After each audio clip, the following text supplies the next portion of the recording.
I, 34M, walked in on my fiancée, 29F, mocking my career to her friends, and I realized I was just her stepping stone. We'd been together 4 years.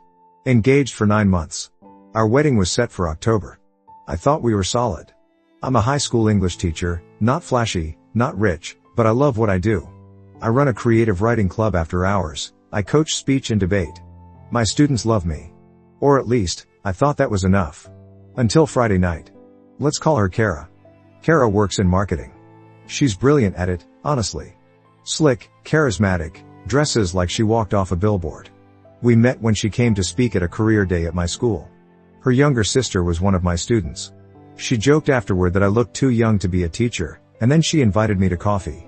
She was the kind of woman I never thought I'd date, confident, commanding, absolutely out of my league. But she chose me. Or I thought she did.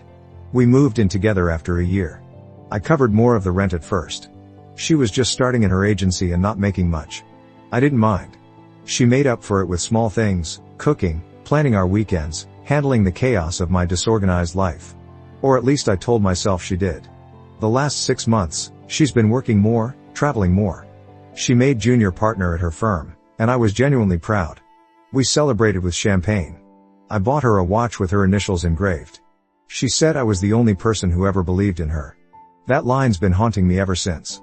Friday night, she had a little girls' night at our place. Her friends from work came over, slick hair, corporate heels, all of them. I was going to head out and let them have the apartment, but I forgot my wallet and came back early. They didn't hear me over the music, and I froze when I heard my name. Kara, be honest, how do you go from dating finance guys to a high school teacher? Someone laughed. There was a pause. Then Kara, my fiancée, said with a giggle, honestly, I needed a reset. After all the Wall Street types, it felt wholesome. You know, like, dating a golden retriever. All loyal and earnest and wide-eyed. They howled with laughter. I stood in the hallway like a ghost. She kept going. He still buys me flowers every payday. Writes me poems. Poems. And don't even get me started on our intellectual debates. It's like playing chess with a golden retriever too. One of the women asked, so are you seriously going to marry him? Kara paused again. We'll see. He's stable. Safe. Like, if I wanted kids tomorrow, he'd probably build a treehouse and start a college fund that afternoon. They laughed again. But I don't know, she added. Sometimes I feel like I'm already a mom when I'm around him. I left the apartment without my wallet. The next morning, she acted like nothing had happened. Kissed me on the cheek. Asked if I could pick up eggs. I said I was going for a walk. Instead, I drove to my friend Pete's. He offered me his spare room. I told him everything. He didn't say much, just handed me a beer and told me, now you know. The next few days, I ghosted her. I couldn't even look at my phone. Her texts piled up. Hey, are you okay? Did I do something? Are you ghosting me? By Tuesday, she was blowing up my phone. Then came the guilt texts.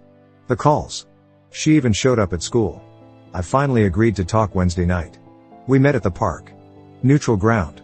She showed up looking like someone ready for a PR apology video, dressed down, minimal makeup, voice all soft and contrite. I didn't mean any of it, she said. It was just girl talk. You know how women joke around. I asked her if she actually thought I was a golden retriever. She laughed nervously. Babe, that was a compliment. I didn't laugh. Do you even love me? I asked. I do, she said. But I was tipsy. We were just venting. I didn't think you'd hear it. That's the problem, I said. You'd never say those things to me. Only about me. And that's not love. She got quiet. Then angry. Oh, come on. You're going to blow up our whole life over a dumb conversation? I'm not blowing anything up. I'm just realizing I was in love with someone who wasn't in love with me. You were in love with the idea of me, until you outgrew it. That hit her. She started crying. Said I was overreacting. Said I was insecure. Said I was too sensitive. Every excuse except the truth. And here's the truth. I don't care that she makes more than me. I don't care that I'm not flashy. But I won't marry someone who sees me as less. By Friday, I'd moved out. She called my mom. My mom. Kara had met her last Thanksgiving. They got along.